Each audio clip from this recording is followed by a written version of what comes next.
Welcome to Memory Jogger, a podcast featuring the childhood tales of two friends who grew up in central Pennsylvania during the 1980s and early 90s. This is Jason. And this is Wyatt. Jason and I have known each other since the fourth grade, and this podcast dives deep into our memory banks to extract what we can remember during our formative years. And while our perspective can be regional, we also touch on pop culture that is sure to translate to other Gen Xers. Join us as we jog down memory lane in this episode of Memory Jogger. And yes, I am here. How are you all doing out there in retro land? This is Wyatt, and yes, you did hear Jason on the intro, but me at the mic. If you are not aware, Jason has passed away. He passed away on October the 25th of 2023, 46 years old. It was sudden. You all have been listening to us in a myriad of shows through Rediscovered. You've Memory Jogger, Rediscover the 80s, obviously our joint venture over at Agents of Mask on Maskcast. And then I just wanted to pay a hearty respect and tribute to him. I know I've said a few things in the past, very briefly on our Facebook, but it was time to do a podcast for this. I will be doing audio clips later, clipping in some of his audio, probably from Meet the Hosts on episode 1, and I do encourage you to go back and listen to that. You will hear quite a bit of tales about us, but more about him. And I don't want to belittle this by any means. It's not about me. But I will do my best to keep Rediscover the 80s and the at least Memory Jogger podcast going. That's my charge, as his wife put it. If you remember from Meet the Hosts, we've known each other since the fourth grade. The intro even says it. So we were about 8 years old when we got to meet each other and became good friends. And ever since then, we just somehow bonded. We started out at that school, Clearfield Alliance Christian School, and really just fast forwarded it into a good friendship, becoming great friends, best of friends, adopted each other essentially, started calling each other brother, more so towards our early adult years.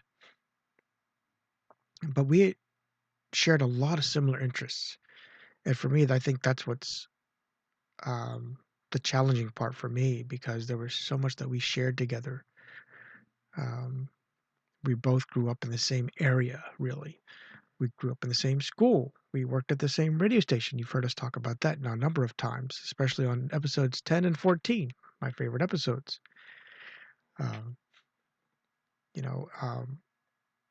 Sightings, restaurants, foods, just so much in common, right? In our last episode, I believe we talked about how at school we really didn't sit together. He was kind of tied more to the jocks. They were sports fans. I just wasn't much of a sports fan. And I sat with the nerds. And we were just basically the kids that didn't talk about sports. We talked about everything else, cars, computers, which were still a nuance then, and so forth. But we still went to each other's houses growing up. We talked about the interests of the time. We call it pop culture or retro now, but back then that was the mainstay. So, we talked about television and movies and toys and music and so much other stuff. Moved on to our teenage years, right? I had the car first, we've talked about. So I was driving more towards his house and hanging out there. We'd break out a deck of cards and typically play spit. and right there it is. We've talked about that in our board and card games, but this was one of our go-to games. But it wasn't just the only one. We played so much games. We played Mawborn, Payday, Poker with his penny jar, Hotels, Uno, so much. And then in the background, we were watching the Three Stooges. We would typically take a break if we wanted to watch something more interesting in a way. The Stooges were great. We're not knocking that, but we could almost, at least I could listen to it and still laugh and know exactly what's going on. Um, but we watched a lot of great movies like See No Evil, Hear No Evil, Armed and Dangerous, Planes, Trains, and Automobiles, the Back to the Future movies, Tommy Boy, uh, Cadillac Man, and so many others that stuck out, and we could still recite lines even to this day. Um, you've heard us talk about our favorite thing to do during the summer breaks, right? Was to watch The Price is Right for the entire hour. So we'd watch that, um, and it was so much fun to do, to sit there and bid against, well, each other, really. Um, and then I got a little bit older, got the car going, and we went up to Beefs. This is a older, when it was in its heyday, working a functional Beefs. This is the place. This is obviously where the guy's standing there. That's the order window, and you know, order your burgers or barbecue beef sandwich, or yeah, barbecue beef is what I loved eating there. He always went for the chili dogs. Um, but we found this hole in the wall place. We call it hole in the wall. It was really just a place well out of town, Clearfield, along Route 879 in Frenchville, another, I don't know, 10 miles or so away from Clearfield. But it's very rural along this stretch. So it's not too many people coming to visit. So we had full reign of the place, typically. And right there you see what is now the current setting of the place. And we visited this in Memory Jogger of the movie, if you've watched it. And on the left-hand side there, you'll see the about 3 windows, it looks like. I'm sorry, the photo's a little small. But on that picture there, you'll see uh, inside that room, rather, is where the arcade game, and there was about, I would say, a handful of arcades games, uh, Pole Position, Capcom Bowling, and Heavy Barrel, which was Jason's favorite. There was a couple. Or Tiger Heli was another one. I can't place the fifth one right now. And then there was a handful of pinball machines as well. And then a billiards table, which sat closer to that front left window there. And then there was a jukebox. We each go up there with a roll of quarters and play till we ran out of those $10 worth of quarters. Everything was a quarter. So, we'd spend typically 2-3 hours there and just have fun and, take turns at the jukebox. He'd play Aerosmith and Phil Collins. I'd play Garth Brooks and Aaron Tippin. And there was so many other songs we played. Those were the ones I just think of right now. And obviously, I've already mentioned, you recall that we worked at WCPA and WQIX. And I was hired on in 6 September of 1993. And while I was there, um, actually a few months after, I learned that there was a position open and offered Jason if he'd like to be interested in the job. He signed up. And it's pretty cool because his wife came across his contract here. I'm trying to punch it up right now for you.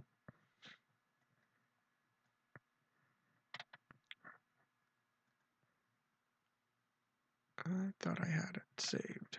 My apologies. I thought I had it saved. But anyway,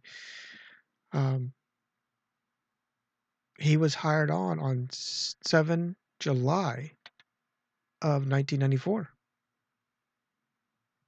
which was really pretty cool because I thought it was even in the emails, right? Or podcast rather. I thought it was only after a few months, 3, 4. Um, Instead, it was closer to like 7. And anyway, you know, we had that common interest. We were sitting there always playing with um, the systems and learning about the carts, right? We talked about that on the episodes, um, playing the games and so forth. Um, it was real fun, you know. So many shared interests.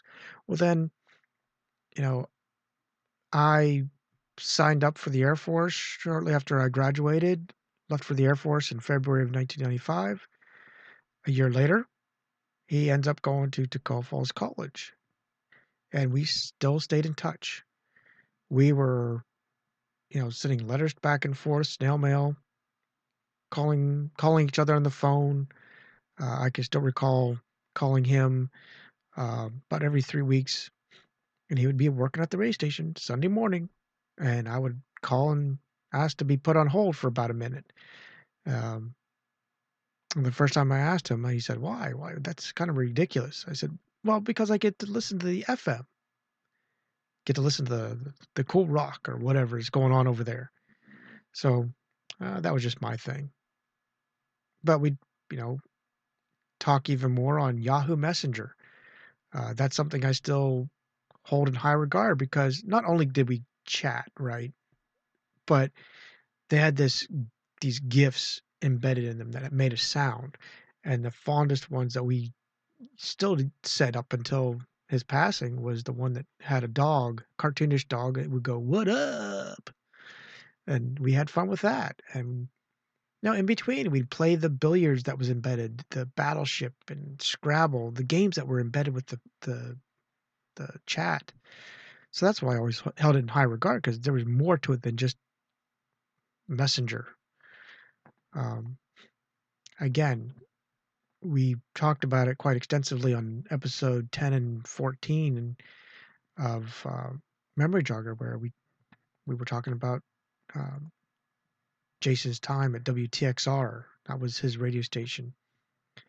Um, and there he is, outside the radio station. He loved that place. He loved working there. He had a great opportunities there. Um, but yeah, we still stayed in touch.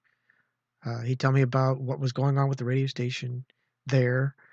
Uh, I joined uh, a radio station, WINU, as myself, you know, and we just have fun with talking about what's going on in our lives, you know. Um, then Jason graduated, but he met his wife there in college, and she's such a awesome woman, is really his soulmate, and they have 3 lovely children. Um, but we still reached back on our fond memories of the 80s. We would recite lines from movies, The Stooges, music, just spouting stuff out. And we would talk, we would have meaningful conversation. Um, we could actually talk about things, you know. We were pretty open about most everything. But in the lulls, we'd write each other lyrics or lines or something like that. I know plenty of times we'd send emails, and the only thing that was written in it was on the subject line. It'd be a Stooge line or um, just movie lines or something, you know, in the subject line. Um, that's what kept us going. Uh, Jason had an interest in doing Rediscover the 80s, and I remember him talking about it. And I said I was really interested in doing whatever I could to obviously promote and be a part of it. Well, just after he started thinking about it, we both had a brainstorm about writing a script, the Mobile Armor Strike Command. And I talk quite extensively. In fact, this recording is almost a copycat to the one I just shared over on Agents of Mask on our YouTube. But I wanted to do two separate tributes to Jason for the two entities that we were majorly a part of. But anyway, we wrote that script. It took us about 5 years to put it all together. And because neither one of us have any relatives, or at least knowingly, I don't think I'm related to Orlando Bloom or Rachel Bloom. And I'm pretty sure he's not related to Michael Gross from the Family Ties. So our only option that we believed we had was, since we can't get that to Hollywood, why don't we publicize it as much as we can by creating a website, creating a podcast, and seeing if anybody takes it. We did our due diligence. We had it copywritten. We have the Writers Guild Association, WGA, registered, just to protect our work. And that was a fun venture. We still do that. We still did podcasts. We took a break from it for, sadly, about 2 years for Masscast because, well, life got in the way. Was busy. You've always heard us make excuses, right? It was really fact, not excuses. But Memory Jogger was the easy podcast to produce for both of us because it was just on a whim, right? We just literally fly off the cuff on our mind, and we could do it. Whereas like Mask, especially Mask, was difficult. A 20-ish minute cartoon took us an hour or so to watch and jot down all the notes because we did it play by play. So, but it was fun. We still did that. Retrocon, when we were invited up in 2015 initially for Agents of Mass to cover that Q&A panel with Doug Stone, right? The voice of Matt Tracker, Bruce Sato, and a host of others, to sit right next to him, right? And that was such a surreal moment to be at this Q&A panel to trying to fade it over for you guys to see. You see Jason there. He's flipping through his papers. That's what he was doing right there. He was flipping through his papers, trying to get his notes out. That's Bill Ferris over on the left, our left. And we're just really chatting it up with Doug. Doug's talking about hockey. Doug and Bill are big on hockey, so they talk still to this day. They still talk about hockey. And you see myself there just kind of waiting for us to get this started. I'm also looking. What you don't see is way over here is a big screen, and they put up our mask logo, our icon, Agents of Mask, up. So it was great. And I'm sorry you see my screen now. I'm going to go through here and try to tell you all that's going on. But we had so much in common. He helped me with my Clearfield County website that I still maintain. I had decided to make it more of a news type entity, right? So I had built this outdoor sound system I've talked about, and bought this banner for both sides of my truck. And Jason sat inside in between and threw out whatever we had. I think t-shirts and the gummy wristbands that you wear.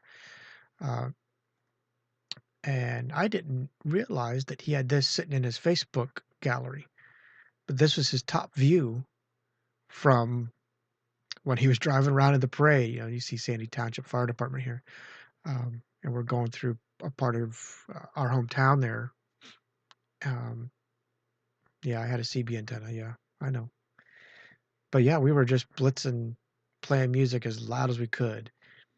And we found our banner that I had sponsored the fair with. We took a picture with it. such great memories, so many common things. We went to go down south. I took a trip. Julie, my wife, actually got me a trip to spend 3 days as a birthday present to go spend with Jason. We went to AKA Junk, and we got to see this guy who makes custom cars. And Jason's in love with his Herbie here.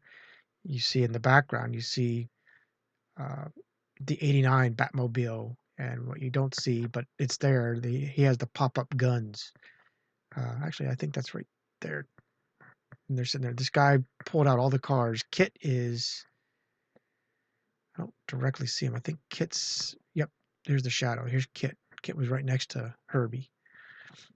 So in his pictures that I've posted, where he's giving a thumbs up, trying to do his best David Hasselhoff, right there. That's the Kit we got to see. Anyway, back to Retrocon. I mean, there's Bill and Ted's phone booth. Us getting the first pictures with Doug Stone. Then John Machida, the Micro Machine guy. Just awesome. We got to see, this was 2019 when the A-Team was there. We got to see the Cybertronic Spree. Pretty fun rock band that he's really a fan of. They added voice synthesizers lately, so they even talk a little bit. So much stuff that we got to do this last year. I was a cheapskate. I didn't pay the $50 to get my picture with Bo Duke, but he did. He got a picture with Bo Duke. I mean, I should be envious because I've met him, but I didn't take a picture. Got to get his picture with Stan Bush. He was at the concert there. I couldn't make it up the night before to go to Retrocon and to go to the concert, but he did. He got to see Stan Bush. Just so much, right? We got to, like I said, in 2019, we got to meet the A-Team. At least two of the A-Team.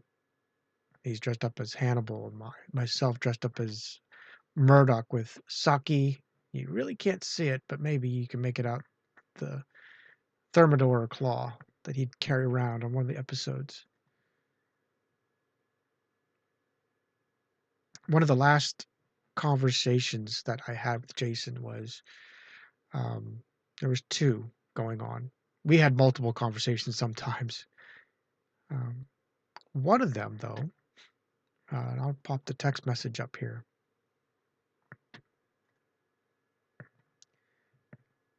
We have a movie night on occasion, usually every weekend. But our speakers that I usually have hooked up to this projector quit. You can see my message. Bottom shelf, look familiar? Had to change out our cheap PC speakers setup after only 3 years to these 20-plus-year-old gems. These are probably closer to 30-year-old models. And Jason's reply, oh yeah, the FM speaker. If you recall, back in our WCPA chat, this is a picture from that radio station, and right there's one of those speakers. This was to monitor the FM feed, but he would typically crank it up. And one of the discs I just now remembered. This is Silhouette by Kenny G. We always had it preset. You can see even the needle was resting, ready to go in the event we needed to fill with technical difficulties. That was one of the two last conversations I had with him. The other one was that recently our skating rink, the skate station, had come for sale. And we were trying to scheme ways of purchasing it. It was rather expensive, even for us, and we don't even have any capital. Nonetheless, we were trying to scheme ways to what we would do, how we would manage it. But reality hit us that we would probably not be able to manage it because we're both out of state. But we still dreamed, we thought about doing something different with the newly added arcade room. I thought about reinvigorating the WQIX as a hobby station within their little DJ booth. Just things of that nature, He had this idea to, let me put it back on our slideshow here. We had the idea to go to, with this skate station out front, you can see this long building. Most of it is actually vacant. It may be filled by now. It looks like it was filled here when the picture was taken. But on the very right-hand side, you can probably make out the little red building, which was the skate station in the background. When we last visited, this was almost all vacant. And you can see the Video Stars sign billboard at the top, and the two-story building right there in the foreground on the left, that is the video rental store that used to be there. Anyway, we talked about doing a retro store and doing something with it. I could go on and on. I think that's what I miss most about him is, all the similarities that we had with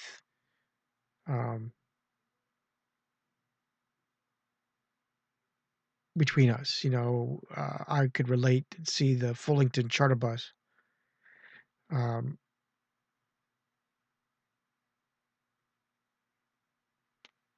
That bus company either had charter buses in town and or in the neighboring town of State College, Pennsylvania.